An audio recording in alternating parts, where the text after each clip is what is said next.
City India news Telugu press కాన్ఫరెన్స్లో ఉన్న మా సహచర ఎమ్మెల్యేలు దేవరకద్ర ఎమ్మెల్యే మధుసూదన్ రెడ్డి గారు, వనపర్తి ఎమ్మెల్యే మేఘారెడ్డి గారు, ముఖ్యంగా Palamuru Rangareddy lift irrigation scheme గురించి బీఆర్ఎస్ నాయకులు దయ్యాలు వేదాలు వల్లించినట్టుగా 9.5 సంవత్సరాలు కళ్ళు మూసుకొని కూర్చొని జరుగుతున్న ఘోరాలను, కేసీఆర్ కుట్రలను చూస్తూ కూడా ఏమీ అనలేక జీ హుజూర్ అని బానిస మనస్తత్వంతో పాలమూరు ప్రజలకు ద్రోహం చేసి ఈరోజు మళ్ళా ప్రజల ముందుకు వచ్చి మొసలి కన్నీరు కారుస్తూ ఉన్నారు. దీని హిస్టరీ ఒక్కసారి తెలంగాణ ప్రజలు తెలుసుకోవాలి. 2013లో ప్రజా పోరాటాలు, ఆ రోజు కాంగ్రెస్ ఎమ్మెల్యేలు, మంత్రులందరూ కూడా అడిగినప్పుడు అప్పటి ముఖ్యమంత్రి గారు డీటెయిల్డ్ ప్రాజెక్ట్ రిపోర్ట్ ఇవ్వడానికి ఆ ప్రాజెక్టును శాంక్షన్ చేస్తూ 6 కోట్ల రూపాయలు ఇచ్చిన సంగతి మరోసారి గుర్తు చేస్తూ ఉన్నాం.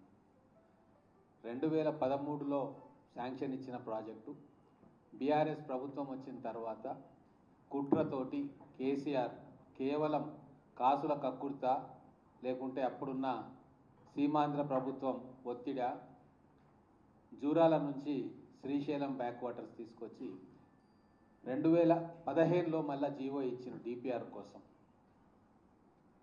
2015లో జీవో ఇచ్చి ఆ డిపిఆర్ సిడబ్ల్యూసికి సబ్మిట్ చేసింది 2022. ఒక డిపిఆర్ తయారు చేయడానికి ఆయనకు 7 సంవత్సరాలు పట్టింది. అలాగే కరువు పీడిత పాలమూరు జిల్లాను సస్యశ్యామలం చేయడానికి ఉద్దేశించిన ప్రాజెక్టును దారి మార్చి సగం తాగునీరు ప్రాజెక్టుగా, సగం సాగునీరు ప్రాజెక్టుగా చేసి, అలాగే ఒక రాజకీయ జూదం ఆడిన చరిత్ర కేసీఆర్ది. 90% కంప్లీట్ చేసినా అని చెప్పి ఎలక్షన్స్ ముందు ఒక పంపు ఆన్ చేసి 1 ఎకరాకు కూడా నీళ్ళు ఇవ్వకుండా 27,000 కోట్ల రూపాయలు ఖర్చు చేసిన గనుడు కేసీఆర్. ఆయనకు వంతపాడిన భజన బృందం అప్పుడున్న ఎమ్మెల్యేలు, మంత్రులు. ఈ 2 సంవత్సరాల 6 నెలల కాలంలో అన్ని పర్మిషన్స్ తీసుకొచ్చి 7,000 కోట్ల రూపాయలు ఖర్చు చేసి అన్ని చిక్కుముళ్లను విప్పుకుంటూ ల్యాండ్ అక్విజిషన్ ఇష్యూస్ అన్ని సాల్వ్ చేసి గతంలో ఎన్నడూ లేనంతగా 18 లక్షల రూపాయలు ఉద్దండాపూర్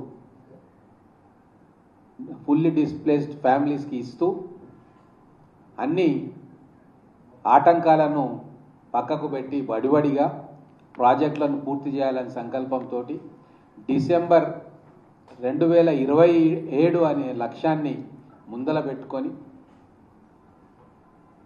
ముఖ్యమంత్రి గారు, గౌరవ ముఖ్యమంత్రి గారు, గౌరవ ఇరిగేషన్ శాఖ మంత్రులు నిరంతరం సమీక్షలు చేస్తూ మళ్ళీ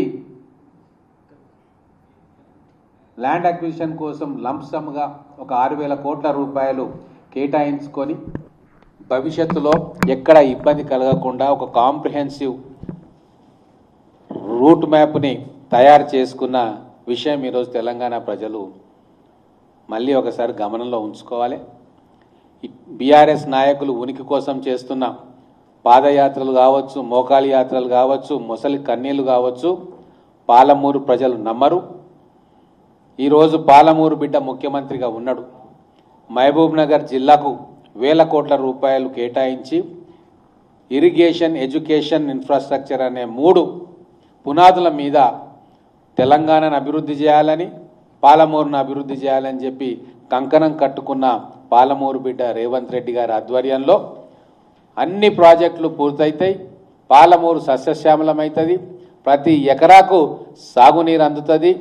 ఈ కల్లబొల్లి మాటలు, ఈ మాయాజాలం, సోషల్ మీడియాలో ప్రచారాలు అవన్నీ కూడా బీఆర్ఎస్ పార్టీకి కానీ, నాయకులకు కానీ ఏమాత్రం కూడా లాభం చేకూర్చవు సరికదా. వాళ్ళ ద్వంద్వ నీతిని ప్రజలు చక్కగా గమనిస్తారు. వాళ్ళకు ఎక్కడ బుద్ధి చెప్పాలనో అక్కడ బుద్ధి చెప్తారు. పంచాయతీ ఎన్నికల్లో వాళ్ళకు బుద్ధి చెప్పిండ్రు, మున్సిపాలిటీ ఎన్నికల్లో బుద్ధి చెప్తారు, రేపు రాబోయే ఎంపీటీసీ, జెడ్పీటీసీ ఎన్నికల్లో కూడా బుద్ధి చెప్తారు.